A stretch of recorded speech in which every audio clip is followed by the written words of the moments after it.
Hello friends, basic education में आपका स्वागत है। और अभी तक की पिछली क्लास में जो हमने अभी तक पढ़ा है वो हमने ईवीएस की 2020 सीरीज चलाई थी, जिसमें हमने ईवीएस के 2020 क्वेश्चंस को कई वीडियोस में कवर किया था, जो कि हमारे प्लेलिस्ट में उपलब्ध है। आप वहां जाके उसको देख सकते हैं।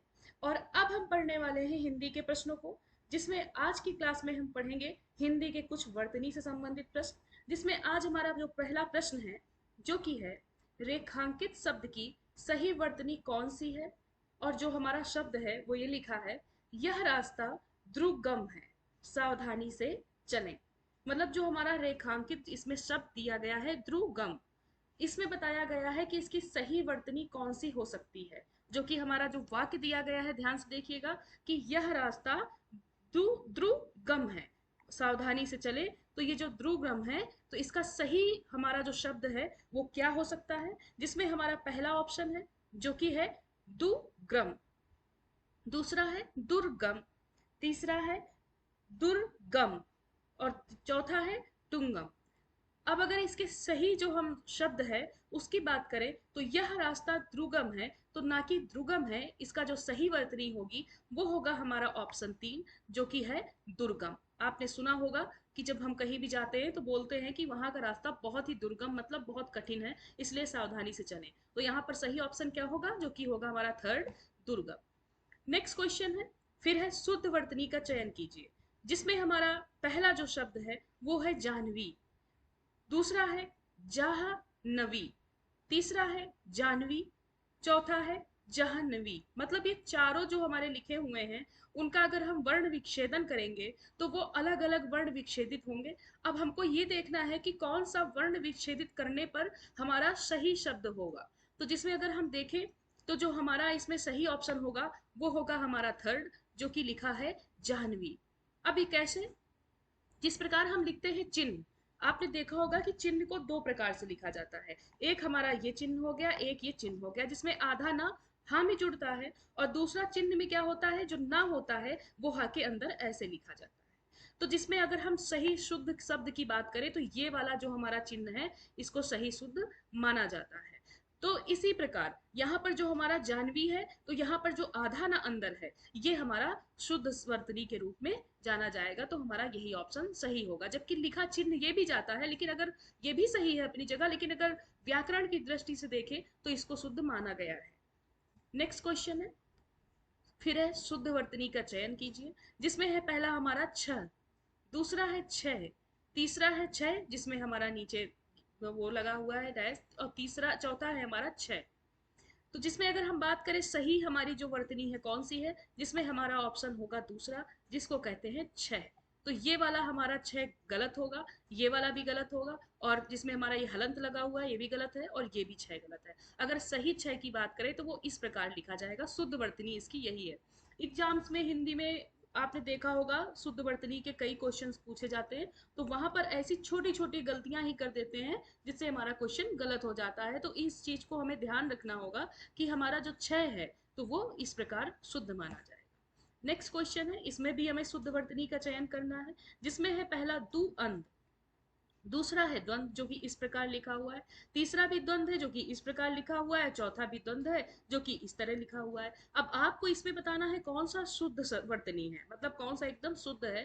तो जिसमें अगर शुद्ध की बात करें तो इसका भी ऑप्शन हमारा सही क्या होगा, थर्ड, जो कि इस प्रकार लिखा हुआ है, द्वंद।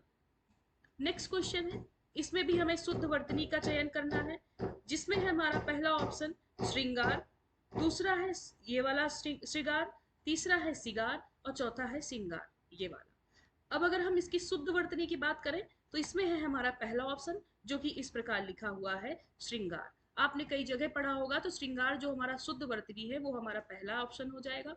लेकिन जो हमारा इसमें दूसरा दिया गया है श्रृंगार, इसमें अगर हम यहाँ पे श के ऊपर छोटी सी अंक की बिंदी रख दें तो ये हमारा क्या हो जाएगा, ये भी हमारा शुद्ध वर्तनी में इस प्रकार भी श्रृंगार लिखा जाता है। ये चीज आप ध्यान दीजिएगा, कहीं पे अगर आपको श्रृंगार ये ऑप्शन ना होके इस तरह दे दिया जाए तो ये भी हमारा सही माना जाएगा, लेकिन इसके ऊपर हमारा क्या होना चाहिए, अनुस्वार लगा होना चाहिए। नेक्स्ट क्वेश्चन है, निम्न में से वर्तनी की दृष्टि से अब यहाँ हमें अशुद्ध शब्द बताना है। अभी तक हमने शुद्ध शब्द की बात की, अब यहाँ पर हमें क्या बताना है, अशुद्ध शब्द बताना है। तो अशुद्ध शब्द बताना है तो पहला है हमारा अनुगृहीत, दूसरा है स्वादिष्ट, तीसरा है रुपया और चौथा है दीवार रात।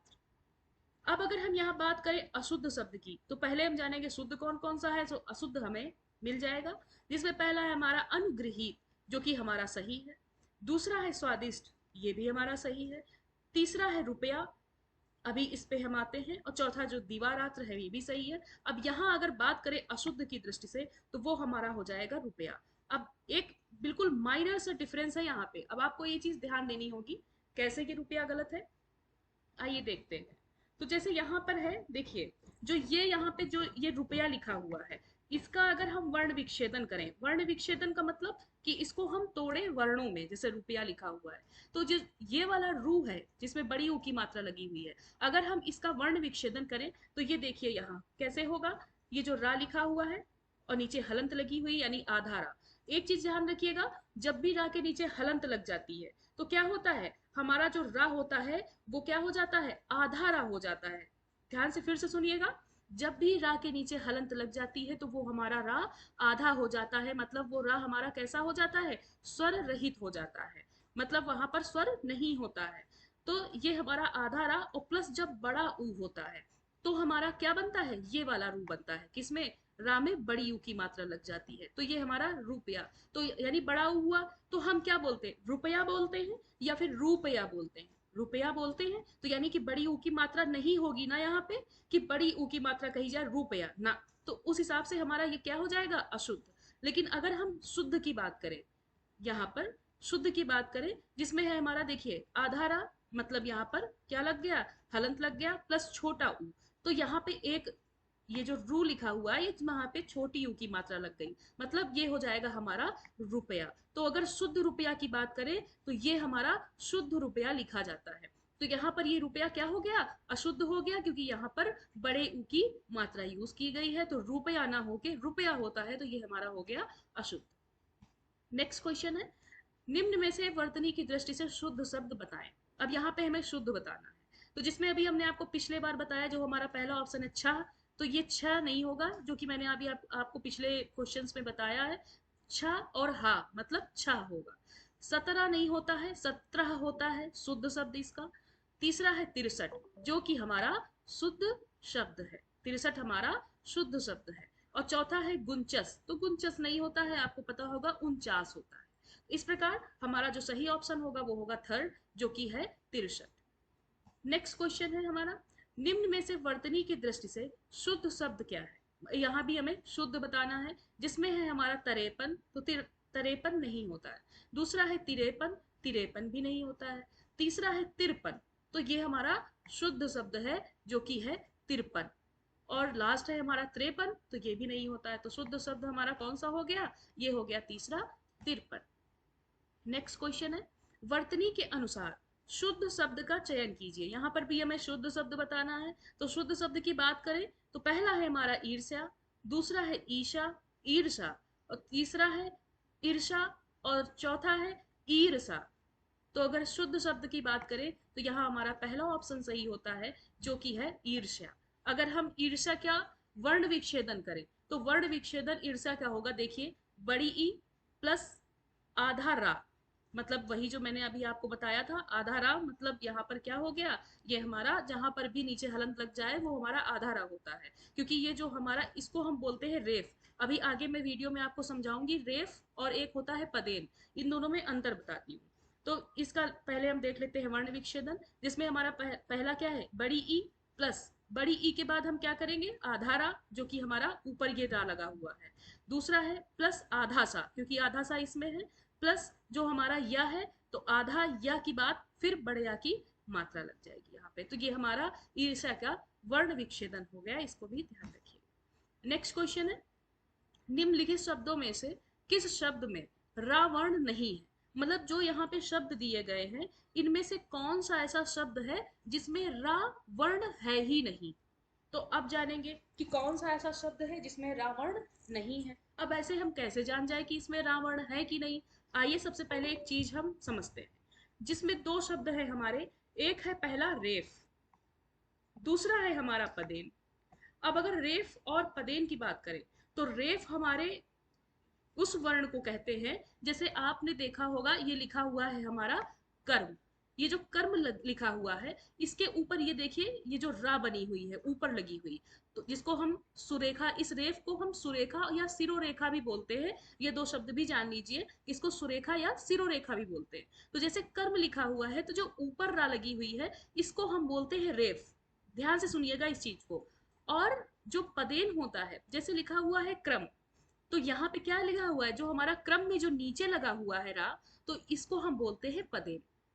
तो फिर से समझेंगे, रेफ हमारा क्या होता है, रेफ हमारा होता है जब किसी वर्ण के ऊपर ऊपर रा लगी हो तो वो हमारा रेफ कहलाता है, और जो किसी वर्ण के नीचे रा लगी होती है वो हमारा पदेन कहलाता है। यहाँ पर छोटा सा डिफरेंस और बता दें, जो रेफ वाले हमारे वर्ण होते हैं वो क्या होते हैं, स्वर रहित होते हैं। मतलब रा के नीचे हलंत यानी कि स्वर रहित, उसमें स्वर नहीं होता है। लेकिन जो पदेन वाले शब्द होते हैं या वर्ण होते हैं वो हमारे स्वर सहित होते हैं, उसमें स्वर विद्यमान होता है। ये भी डिफरेंस जान लीजिए, हो सकता है एग्जाम में क्वेश्चन बन जाए ऐसा। तो अब यहां से हम समझ गए, मतलब रेफ यानी ऊपर रा और पदेन मतलब नीचे रा। तो अब आइए देखते हैं क्वेश्चन पे कि कौन सा ऐसा वर्ण शब्द है जिसमें रावर्ण नहीं है। तो पहला है जैसे हमारा प्रकाश, तो देखिए पा में हमारा नीचे क्या है, ये पदेन है, यानी इसमें रा है ना, तो यानी कि रावर्ण इसमें है, तो ये हमारा नहीं हो सकता ऑप्शन। अभी हम दूसरा ऑप्शन छोड़ते हैं, तीसरे में आते हैं वर्षा। तो देखिए इसमें भी ऊपर रा लगी हुई यानी रेफ लगा हुआ है, तो इसमें भी रा है। अगला है हमारा ड्रेस, तो इसमें भी देखिए नीचे ये वाला जो रा लगा हुआ है ड्रेस, यानी रा इसमें भी है। तो इस प्रकार हमारे ये तीन तो नहीं होंगे। अब आइए दूसरे ऑप्शन की बात करते हैं जो कि है पृथ्वी। कभी पृथ्वी नहीं पढ़ते हैं, जब ऐसे रा लगा होता है उसको हम बोलते हैं पृथ्वी। अब यहाँ पे जो पृथ्वी है तो यहाँ पर रा नहीं होगा, ये चीज ध्यान दीजिएगा। यहाँ पे क्या होगा, यहाँ पृथ्वी में यहाँ पा, और अगर हम प्लस करके बात करें, पा की बाद हमारा क्या आएगा, वो आएगा ऋषि, पृथ्वी। तो यहाँ पर रा ना आके क्या आ जाएगा, ऋषि। तो ये हमारा क्या बन जाएगा, ये हमारा ऐसा शब्द हो जाएगा जिसमें रावण नहीं है, यानी यहाँ पे आ गया री, तो ये रावण नहीं है। चीज क्लियर कर लीजिएगा अपने माइंड में। यहाँ पर क्या आ गया, पदेन आ गया, पहले से आप देख रहे हैं प्राम नीचे लग गया। वर्षा में रेफ आ गया, यहाँ भी रा विद्यमान है। ड्रेस में यहाँ भी नीचे पदेन लग गया तो यहाँ भी रा हो गया। लेकिन पृथ्वी है तो वहां पर क्या होगा, वहां पर हमारा रा नहीं है। तो हमारा ऑप्शन सही हो जाएगा क्या, दूसरा, यानी कि पृथ्वी में रावण नहीं। नेक्स्ट क्वेश्चन है, निम्नलिखित में से किस शब्द में रा का प्रयोग नहीं हुआ है। अभी वहां पूछा गया था, यही मैंने आपको भी क्लियर किया था किसमें रा होता है किसमें नहीं। तो अभी मैंने आपको रेफ और पदेन बताया। यहाँ पूछ रहा है किसमें रा का प्रयोग नहीं हुआ है, तो आइए देखते हैं। तो पहला है ऑप्शन हमारा उग्र, तो देखिए इसमें पदेन गा के नीचे यूज हुआ है, तो यानी यहाँ पर क्या हो जाएगा, यहाँ पर रा है। और दूसरा है ट्रक, यहाँ पर भी रा है। तीसरा है धार्मिक, तो देखिए ऊपर रेफ का यूज हुआ है माँ में, तो यहाँ पर भी रा विद्यमान है यानी रा इसमें भी है। अब बात करते हैं आवृत्ति, ये आवृत्ति नहीं पढ़ेंगे, वृत्ति, जैसे पृथ्वी वैसे आवृत्ति। तो यहाँ पर भी क्या हो जाएगा, आ के साथ में क्या जुड़ जाएगा, री, यानी ऋषि वाला री आ जाएगा। तो यानी यहाँ पर रा का प्रयोग ना होकर के ऋषि वाला री का प्रयोग हुआ है। तो इस प्रकार हमारा जो रा का प्रयोग नहीं हुआ वो हुआ आवृत्ति। आवृत्ति का वर्ण विक्षेप देख लेते हैं। ये देखिए, बड़ा आ और धन करके वा में हलन, प्लस फिर करके धन, फिर ऋषि, फिर प्लस करके ता, आधा ता दोनों जगह, फिर ई। इस प्रकार इसका वर्ण विच्छेद करेंगे तो यहाँ पर रा नहीं आया ना, ऋषि आ गया। बाकी सबका अगर वर्ण विच्छेद करेंगे तो वहां पर क्या आ जाएगा, रा हो जाएगा। नेक्स्ट क्वेश्चन है, निम्नलिखित में से किस शब्द में री वर्ण है। अब हम यहाँ पे ये हमें बताना है कौन से शब्द में री वर्ण का यूज किया गया है। तो पहला है हमारा कार्य, तो यहाँ पर तो रेफ का प्रयोग किया गया है, जो कि मैंने आपको बताया ऊपर जो रा लगती है उसको रेफ बोलते हैं। प्रशांत, तो यहाँ पे पदेन का यूज किया गया क्योंकि जो हमारा पा वर्ण है उसमें देखिए नीचे कैसा रा यूज हुआ है, पदेन वाला। तो यहाँ पर क्या हो जाएगा, रा यहाँ पे भी होगा। और धार्मिक यानी यहाँ पर भी रा होगा, ऋषि री तो नहीं होगा। और वो पूछ रहा है कि री वर्ण किस में है। फिर आते हैं चौथे में आकृति।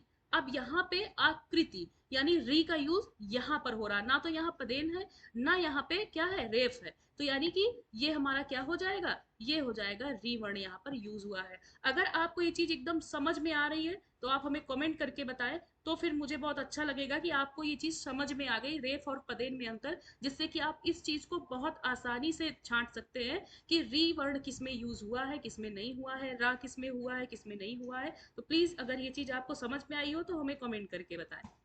नेक्स्ट क्वेश्चन है, निम्नलिखित में से किस शब्द में रा का रेफ रूप प्रयोग हुआ? अभी मैंने आपको रेफ और पदेन बताया, तो अभी यहाँ पे पूछ रहा है किस शब्द में रा का रेफ रूप प्रयोग हुआ है। तो फिर से एक बार बता दें कि जिन वर्ण के ऊपर रा लगा होता है वो हमारे रेफ होते हैं, जिन पे नीचे रा लगा होता है वो हमारे पदेन होते हैं। तो जैसे है ग्रीष्म, तो यहाँ पे हमारा गा के नीचे जो रा लगा हुआ है वो हमारा क्या हो गया, पदेन हो गया।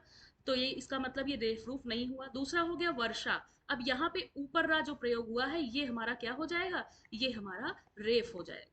अभी मैंने आपको बताया था कि ऊपर वाले को, रा को हम क्या बोलते हैं, रेफ, और जो नीचे लगा होता है उसको पदेन बोलते हैं। और रमाकांत समृद्धि, समृद्धि में तो आपको पता है री आ जाएगा और रमाकांत होगा नहीं, तो यानी हमारा ऑप्शन क्या सही होगा, सेकंड, यानी कि वर्षा में रेफ का प्रयोग हुआ है। नेक्स्ट क्वेश्चन है, निम्नलिखित में से किस शब्द में हा पूरा वर्ण है? मतलब कौन सा ऐसा शब्द है जिसमें हा पूरी तरह यूज किया गया है, आधा नहीं यूज हुआ है? जिसमें हमारा पहला है ऑप्शन जो कि है चिन्ह, दूसरा है हृदय, तीसरा है ब्रह्मा और चौथा है ह्री। अब अगर आपको देखते ही समझ में आ रहा होगा कि हृदय मीन्स यहाँ पर आधा हा प्रयोग हुआ है, ब्रह्मा में भी आधा प्रयोग हुआ है और ह्री में भी, लेकिन जो हमारा चिन्ह है वहां पर हमारा पूरा हा यूज हुआ है, यानी कि यहाँ पर हमारा क्या सही होगा, पहला ऑप्शन जो कि है चिन्ह। नेक्स्ट क्वेश्चन है, निम्नलिखित में से कौन सा शब्द शुद्ध है? इनमें से कौन सा शब्द हमारा शुद्ध है? तो छियालस होता नहीं है, छियालीस, और तीसरा है छियालीस, और चौथा है छयालीस। जिसमें हमारा छयालस नहीं होता, छयालीस नहीं होता, जिसमें हमारा ऑप्शन कौन सा सही होगा, छियालीस होता है, ना कि छियालीस होता है। ये चीज ध्यान दीजिएगा, छोटी ई की मात्रा नहीं होती है, बड़ी ई की मात्रा 46 में होती है, ये कंफ्यूजन क्रिएट करता है। तो यहाँ हमारा जो सही ऑप्शन होगा वो होगा दूसरा, जो कि है 46, ना कि 46। तो इस प्रकार आज हमने हिंदी के 15 क्वेश्चंस को डिस्कस किया है। नेक्स्ट क्लास में भी हम 15-15 क्वेश्चंस करके हिंदी के इंपॉर्टेंट क्वेश्चन जो कि व्याकरण से बने हुए हैं उनको मैं डिस्कस करूंगी। लेकिन अगर आज की क्लास आपको अच्छी लगी हो तो इसको लाइक करें, शेयर करें और सब्सक्राइब करें। मिलते हैं नेक्स्ट क्लास में। Thank you so much.